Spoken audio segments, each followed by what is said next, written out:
بسم اللہ الرحمن الرحیم وبہ نستعین انہ خیر ناصر ومعین وصلی اللہ علی محمد وآلہ الطاہرین۔ المبحث الثانی فی حذف المسند الیہ۔ الحمدللہ ہماری گفتگو جواہر البلاغہ میں احوال مسند الیہ کے بیان میں تھی کہ پہلا نقطہ ذکر مسند الیہ کے بیان میں تھا کہ کہاں کہاں پر ذکر کرتے ہیں اور اس کے جو وجوہ بلاغی ہیں ان کو ذکر کیا۔ مبحث دوم مسند الیہ کے حذف کے بیان میں ہے۔ خوب فرماتے ہیں کہ حذف ویسے تو خلاف اصل ہے، کیونکہ قانون یہ ہے کہ جو مطلب آپ بیان کرنا چاہتے ہیں اس کے لیے لفظ بھی بیان کریں، اور اگر قرینہ موجود ہو تو پھر آپ اس کو حذف کر سکتے ہیں۔ بعض موارد ایسے ہیں کہ جہاں پر کچھ اغراض کو مد نظر رکھتے ہوئے مسند الیہ کا حذف کرنا رجحان رکھتا ہے۔ دیکھیں اصل نکات کو بیان کرتا ہوں عبارت میں، پھر دو تین اور مطلب ہے اس بحث میں کہ ان کی طرف اشارہ کروں گا۔ المبحث الثانی فی حذف المسند الیہ، فرماتے ہیں مسند الیہ کے حذف کے بیان میں۔ الحذف خلاف الاصل، جو اصل اور قاعدہ ہے اس کے برخلاف ہے۔ اصل یہ کہ آپ اس کو ذکر کریں، حذف کرنا قانون اور اصول کے برخلاف ہے۔ ولا يجوز الا عند وجود قرینۃ کہ تدل علی المحذوف، اور حذف جائز نہیں ہے مگر اس صورت میں جب قرینہ موجود ہو، ایسا قرینہ کہ تدل علی المحذوف، جو محذوف پر دلالت کرتا ہے۔ کہ ایک خوبصورت عبارت استعمال کی ہے اس مقام پر منہاج البلاغہ والے نے، کہ عبارت کا مزہ لیجئے گا۔ وہاں پر کہتے ہیں کہ فَإِنَّ اللِّسَانَ تَرْجُمَانُ الْجَنَانِ وَآلَةُ الْبَيَانِ فَإِذَا ظَهَرَتِ الْمَعَانِي جاز امساک العنانی۔ خوبصورت عبارت ہے۔ وَمَعَهُ قَدْ يَتَرَجَّحُ الْحَذْفُ لِأَغْرَاضٍ، اگر وجود یہ معہو کی ضمیر وجود قرینہ، قرینے کے موجود ہونے والی صورت میں کبھی کبھار رجحان رکھتا ہے کہ آپ حذف کریں، حالانکہ اس کے بھی اغراض اور مقاصد ہیں، کہ منہا ان اغراض میں سے ایک غرض کیا ہے، الاختصار، کلام کو آپ مختصر کرنا چاہتے ہیں۔ مثلا کقولہ تعالی فسکت وجہہا وقالت عجوز عقیم، کہ جناب سارہ کے بارے میں ہے کہ جب ان کو بشارت دی گئی کہ آپ کو اولاد ہونے والی ہے تو وہ جوانی میں بانجھ تھی، اب تو بوڑھی بھی ہو چکی ہے۔ اب ایک خاتون جو جوانی میں بانجھ ہو، پھر بڑھاپا ہو گیا ہو، بالکل فرتوت بوڑھی ہو جائے، اس سے کہا جائے کہ تمہیں بیٹا ہوگا تو اس کی کیا حالت ہوگی۔ فسکت وجہہا، اس نے اپنے چہرے پر ہاتھ مارا۔ وقالت، اور کہا عجوز عقیم، یعنی انا عجوز عقیم، میں عجوز ہوں، بالکل بوڑھی ہوں، عقیم اور بانجھ بھی ہوں۔ یہاں پر انا کو حذف کر دیا۔ خوب، یہ ایک مورد۔ دوسرا مورد اخفاء الامر عن غیر من ارید افہامو، آپ حذف کرتے ہیں کیوں؟ اس لیے کہ 4-5 بندے بیٹھے ہیں، آپ کہتے ہیں کہ آپ کی بات کو فقط وہی بندہ سمجھے کہ جو آپ کا مخاطب ہے، بقایا لوگ نہ سمجھیں کہ آپ بھی ایسے کرتے ہیں، وہاں پر بھی حذف کرتے ہیں نحو مقبلون، یعنی آپ کا ارادہ ہے کہ آپ کہیں کہ علی آ رہا ہے، تو اب وہ جو آپ کا مخاطب ہے وہ تو سمجھ رہا ہے، دوسرے لوگ بھی بیٹھے ہیں، ان سے بات کو چھپانا چاہتے ہیں، تو وہاں پر آپ نے کہہ دیا مقبلون۔ اچھا، تیسرا مورد تیسر الانکار ان مست الیہ الحاجہ، سیاسی بیان دینا چاہتے ہیں، آپ چاہتے ہیں کہ آپ کا بیان ایسا ہو اگر آپ کو پکڑا جائے تو آپ اس سے انکار بھی کر سکتے ہوں۔ تیسر الانکار، انکار میسر ہو، ان مست الیہ الحاجہ، بعد میں اگر ضرورت پڑ جائے۔ ہمارے سیاسی لوگ ایسے بیان دیتے ہیں نا، بیان ایسا ہوتا ہے، اپنی بات بھی کہتے ہیں لیکن اگر ان کو پکڑا جائے تو کہیں گے نہ میرا مقصود تو یہ نہیں تھا، ایسا بیان۔ لئیم خسیس بعد ذکر شخصین کہ لا تذکر اسمہ لیتأتی لک عند الحاجت ان تقول ما اردتہ ولا قصدتہ۔ ایک بندے کی بات چل رہی ہے، آپ کہہ رہے ہیں کہ لئیم خسیس، اس کا نام ذکر نہیں کرتے، کیوں؟ اگر کوئی بندہ اس کا عاشق ہو اور آپ کو کہے کہ آپ اس کو ایسے کیوں کہہ رہے ہیں، تو آپ کہہ سکتے ہو کہ بھئی میرا مقصود یہ تھوڑی تھا، میرا مقصود کچھ اور تھا۔ بعد ذکر شخصین، ایک بندے کے ذکر کے بعد آپ کہیں لئیم خسیس، لا تذکر اسمہ، اس کا نام ذکر نہیں کر رہے ہو، کیوں؟ لیتأتی لک، تاکہ تمہارے لیے میسر ہو، عند الحاجت، ضرورت کے وقت کیا میسر ہو؟ لیتأتی لک ان تقول، کہ تم ایسے کہو ما اردتہ ولا قصدتہ، میں نے تو اس کا ارادہ ہی نہیں کیا تھا۔ الحذر من فوات فرصت سانحہ، آنے والی فرصت، درست ہے کہ بھائی جو فرصت ہے وہ نہ ہاتھ سے نکل جائے۔ مثلا ایک شکاری ہے، اسے آپ بتانا چاہتے ہیں کہ یہاں پر ہرنی ہے، تو اب پورا جملہ کہیں گے تو وہ ہرنی تو بھاگ جائے گی، وہاں پر کہتے ہیں غزالون، یعنی ہاذا غزالون۔ الحذر، احتیاط کرنا، بچنا، من فوات فرصت سانحہ، جو فرصت ملی ہے، سانحہ جو ملی ہے، جو فرصت ملی ہے اس کے فوت ہونے سے حذر اور ڈر۔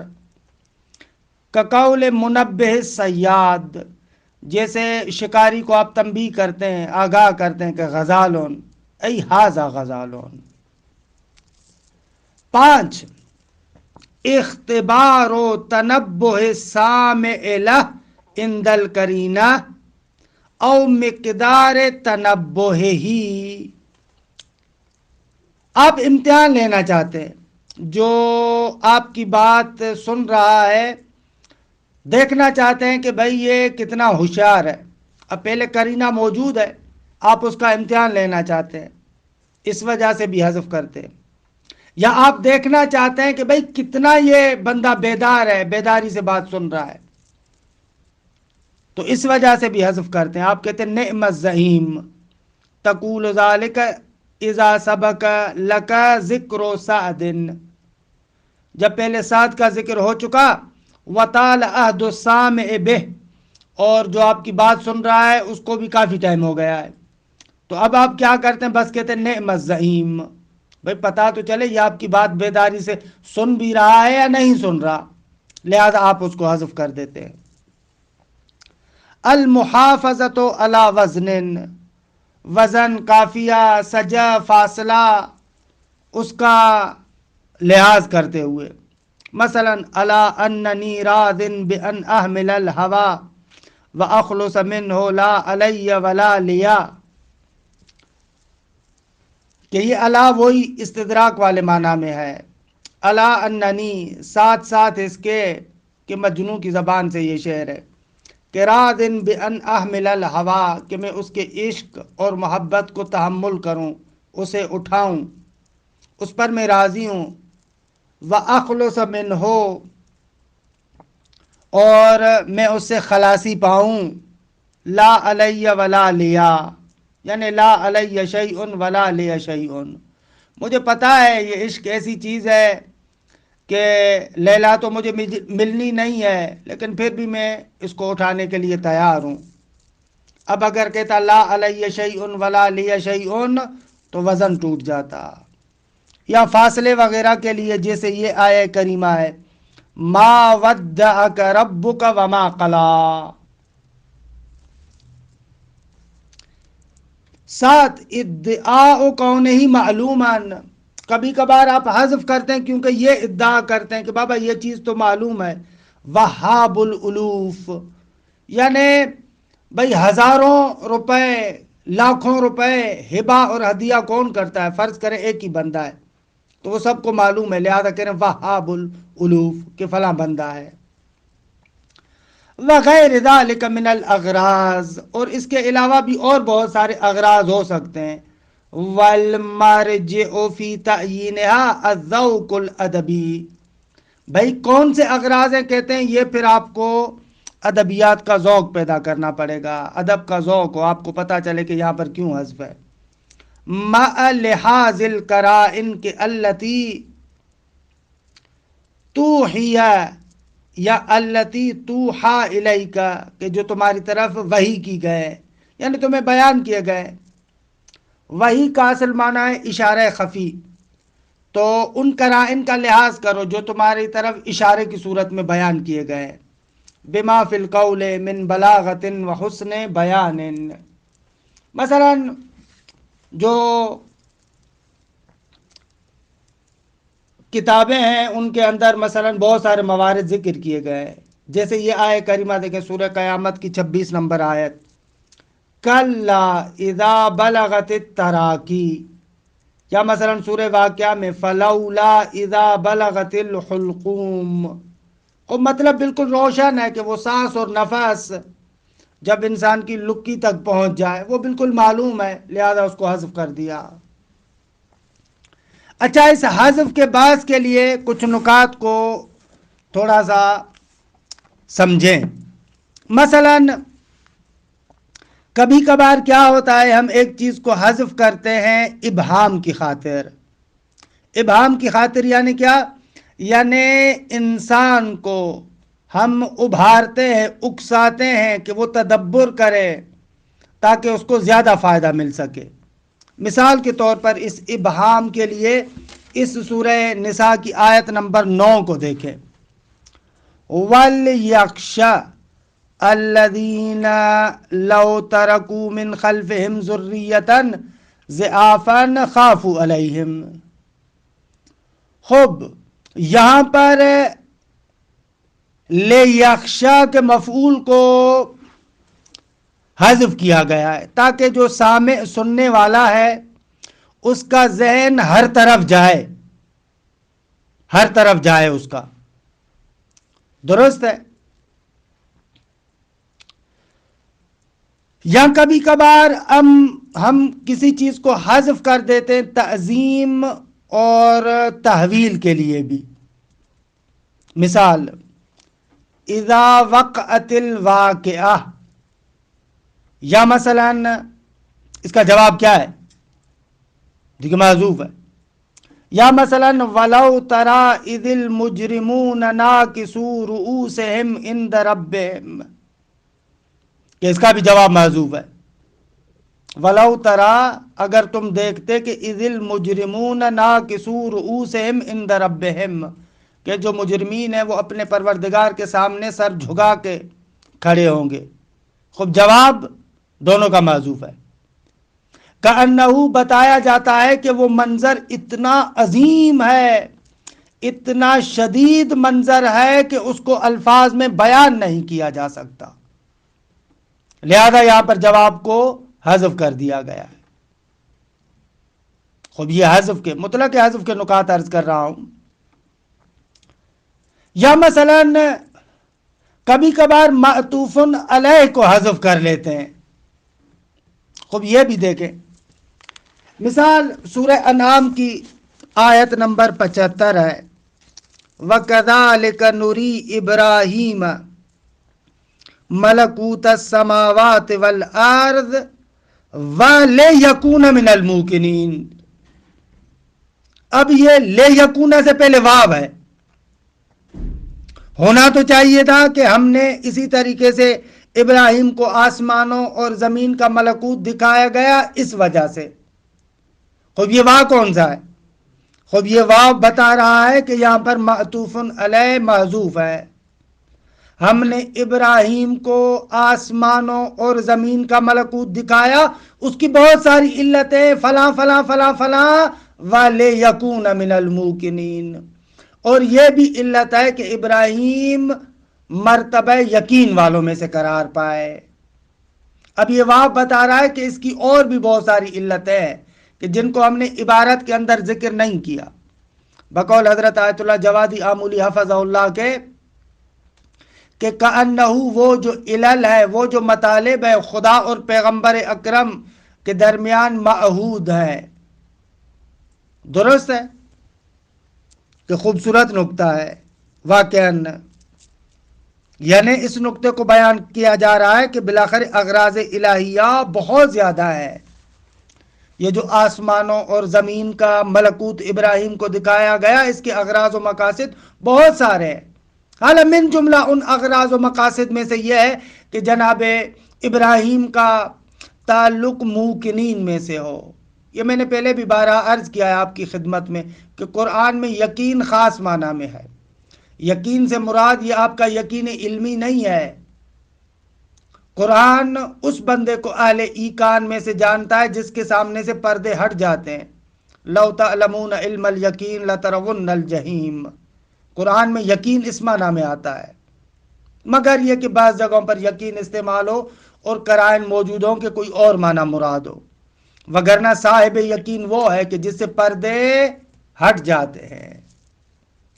وہ جو اس بیدار صحابی پیغمبر کا قصہ ہے کہ جس کو سب نے نقل کیا کہ رسول اللہ صلی اللہ علیہ وآلہ وسلم نے ایک نوجوان کو دیکھا کہ آنکھیں سحری کی وجہ سے عجیب کیفیت میں ہیں، بال بکھرے ہوئے ہیں، بالکل ضعیف ہے.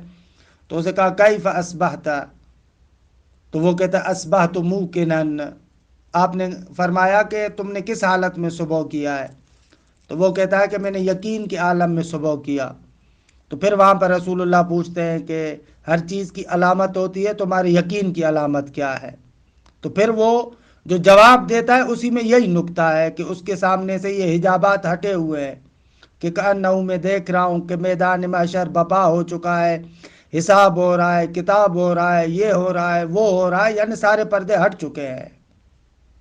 تو پیغمبر ختمی مرتبت اس کا انکار نہیں کرتے، کہتے ہیں کہ بھلے اسی بات پر قائم رہو. کہ پھر وہ دعا کہتا ہے کہ یا رسول اللہ آپ دعا کریں کہ خدا مجھے شہادت کی موت نصیب کرے. تو بعد میں ایک غزوہ ہوتا ہے اور اس میں وہ شہید ہو جاتے ہیں.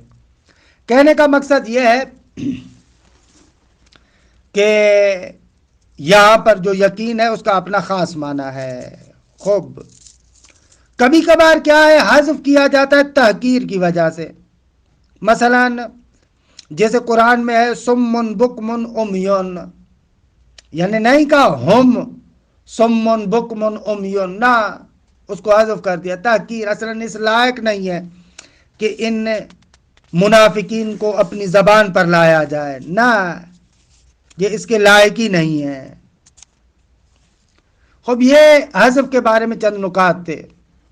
اچھا ایک نقطے کی طرف تنبیہ کرنا ضروری سمجھتا ہوں کہ توجہ کریں اس پر. بلاغت کے بارے میں بحث ہے اور ظاہر سی بات ہے کہ ہمارا مقصود اصلی یہی ہے قرآن مجید کے بلاغی نکات کو سمجھنا. اسی بحث حذف کے ساتھ ایک اور بحث بھی ملاحقہ ہے، بعض بلاغی کتابوں کے اندر آتی ہے. مثلا کبھی کبھار کیا کیا جاتا ہے، فعل کو مجہول لے کر آتے. خوب فعل کو مجہول لانا یعنی اس کے فاعل کو وہاں پر ذکر نہیں کیا جاتا. درست ہے. خوب اس کے بھی نکات ہوتے ہیں مختلف. مثال کے طور پر سورہ طٰہٰ آیت نمبر 70، یہ جو میں مختلف آیات آپ کے سامنے پیش کرتا ہوں مقصود یہ ہوتا ہے کہ پھر آپ بھی جائیں جا کر ان کو تھوڑا سا تفاسیر میں دیکھیں، یہ مقصود ہوتا ہے. سورہ طٰہٰ آیت نمبر 70 کہ وہاں پر آتا ہے فَأُلْقِيَ السَّحَرَةُ سُجَّدًا قَالُوا آمَنَّا بِرَبِّ ہارون وموسیٰ. اب یہاں پر القی السحرۃ فعل کو مجہول لایا گیا ہے کہ الحق والانصاف. آپ دیکھیں کہ یہ جو قرآن مجید کی تعبیر ہے بلاغت کے لحاظ سے اتنی خوبصورت تعبیر ہے کہ جب وہ جادوگروں کا قصہ ہے نا کہ فرعون کے سامنے حضرت موسیٰ کے ساتھ جب وہ جادوگر مقابلہ کرنے آئے تھے، جب حضرت موسیٰ کے معجزے کو دیکھا تو پھر وہ تسلیم ہو جاتے ہیں. تو پھر وہاں پر ہے فَأُلْقِيَ السَّحَرَةُ سُجَّدًا، گر پڑے سجدے میں. اچھا، یہاں پر فعل کو مجہول لایا گیا تاکہ یہ منظر آپ کے سامنے یعنی تصویر کیا جائے. جب اس معجزے کو دیکھا کأنہ ان سحرا اور جادوگروں کا اپنے اوپر اختیار ہی نہیں تھا، بغیر اختیار کے گر پڑے سجدے میں. خوب اس منظر کشی کو یہاں پر ذکر کیا جا رہا ہے. فَأُلْقِيَ السَّحَرَةُ سُجَّدًا، یعنی گویا کہ کسی بندے نے پکڑ کے ان کے ارادے اور اختیار کے بغیر ان کو سجدے میں گرا دیا. اس اعتبار سے یہاں پر بہت زیادہ جو مناسبت رکھتا ہے فعل مجہول مناسبت رکھتا ہے. یعنی اس معجزے کا اتنا خوبصورت اثر تھا کہ کأنہ کہ بے اختیار وہ سجدے میں گر پڑے. فَأُلْقِيَ السَّحَرَةُ سُجَّدًا، یہ دیکھیں کتنا خوبصورت ہے. یا مثلا سورہ اعراف کی 31 نمبر آیت میں کلوا واشربوا، یا مثلا سورہ آل عمران کی 156 نمبر آیت میں واللہ یحیی و یمیت. خوب ان دونوں موارد میں مفعول کا ذکر نہیں کیا گیا. کیوں؟ اس لیے کہ یہاں پر غرض یہ نہیں ہے کہ وہ کیا کھا رہا ہے یا کیا پی رہا ہے. غرض فقط یہ ہے کہ تم کھاؤ پیو، کھا پی سکتے ہو، اس کو بیان کرنا ہے. یا واللہ یحیی و یمیت کہ یہاں پر غرض یہ نہیں ہے کہ خدا کس چیز کو زندہ کرتا ہے کس چیز کو مارتا ہے. خداوند متعال کے محیی اور ممیت ہونے کو بیان کرنا چاہتے ہیں، لہذا مفعول کی ضرورت نہیں ہے. یہ خوبصورت نکات ہیں کہ ان کی طرف توجہ کریں. اچھا، ایک اور نقطہ کہ جس کی طرف میں چاہوں گا کہ آپ تھوڑی سی توجہ کریں. مثلا بعض مقامات پر پروردگار عالم کلام کو تھوڑا طولانی کرتا ہے، بعض جگہوں پر کم لاتا ہے. مثلا سورہ آل عمران، ان آیات کو لکھتے جائیں. 66 نمبر آیت 66 ہا انتم ہاؤلائی. خود اینن یہی مضمون 119 نمبر آیت میں آتا ہے آل عمران میں، ہا انتم اولائی. اب اس اولائی پر ہا کو داخل نہیں کیا، جبکہ آل عمران 66 نمبر آیت میں ہا انتم ہا اولائی، اولائی پر ہا تم بھی داخل ہے. لیکن 119 نمبر آیت آل عمران کی ہا انتم اولائی، ہا کو ذکر نہیں کیا. خوب کیوں؟ اس کا کیا نقطہ ہے؟ تامل کیجیے گا ان دونوں آیتوں پر. یا مثلا سورہ عنکبوت آیت نمبر 33 لما ان جاءت رسلنا لوطا کہ ان زائدہ کو لائے. لیکن یہی مضمون سورہ ہود میں 77 نمبر آیت میں آتا ہے لما جاءت رسلنا لوطا کہ وہاں پر ان زائدہ نہیں ہے. کیوں بھیا؟ سورہ عنکبوت کی 33 نمبر آیت میں ان زائدہ ہے، لما ان جاءت رسلنا لوطا. لیکن یہی مطلب سورہ ہود کی آیت نمبر 77 میں دیکھتے ہیں لما کے بعد ان زائدہ نہیں ہے، لما جاءت رسلنا لوطا. خوب کیوں؟ کیا نقطہ ہے؟ یا مثلا سورہ نمل 70 نمبر آیت وَلَا تَكُنْ فِي ضَيْقٍ مِّمَّا يَمْكُرُونَ کہ یہاں پر وَلَا تَكُنْ نون کے ساتھ ہے. لیکن سورہ نحل آیت نمبر 127 میں وَلَا تَقُوا فِي ضَيْقٍ مِّمَّا يَمْكُرُونَ وہاں پر نون کو حذف کر دیا. کیوں؟ ایسے بہت سارے موارد آپ کو قرآن میں ملیں گے. اینن وہی مطلب ایک جگہ پر ذکر ہو رہا ہے، ایک تعبیر ہے، دوسری جگہ پر ذکر ہو رہا ہے دوسری تعبیر ہے، کچھ اضافہ ہے کچھ کم ہے۔ آخر کیا ان آیات کا سیاق ہے جو وہ والا سیاق مجبور کرتا ہے کہ یہ حرف اضافی ہو، دوسرے والا سیاق ہمیں مجبور کرتا ہے کہ اس حرف اضافی کو نہ لے کر آئیں؟ خوب ان نکات پر توجہ کریں۔ خداوند منان انشاءاللہ ہم لوگوں کو ان نکات کو سمجھنے کی توفیق عنایت فرمائے کہ یہ بہانہ ہو جائے واقعاً قرآن مجید کے نکات کے اندر، بلاغی نکات کے اندر، تعبیرات کے اندر دقت کریں، تأمل کریں۔ بہت ساری جگہوں پر ہم لوگ تأمل کرتے ہیں، دقتیں کرتے ہیں، لیکن الحق والانصاف کہ ان موارد میں بھی دقت کرنی چاہیے، تأمل کرنا چاہیے۔ خوب دیکھو وقت گزر گیا، بعد والی بحث میں انشاءاللہ کل وارد ہوتے ہیں۔ وصلی اللہ علی محمد وآلہ الطاہرین۔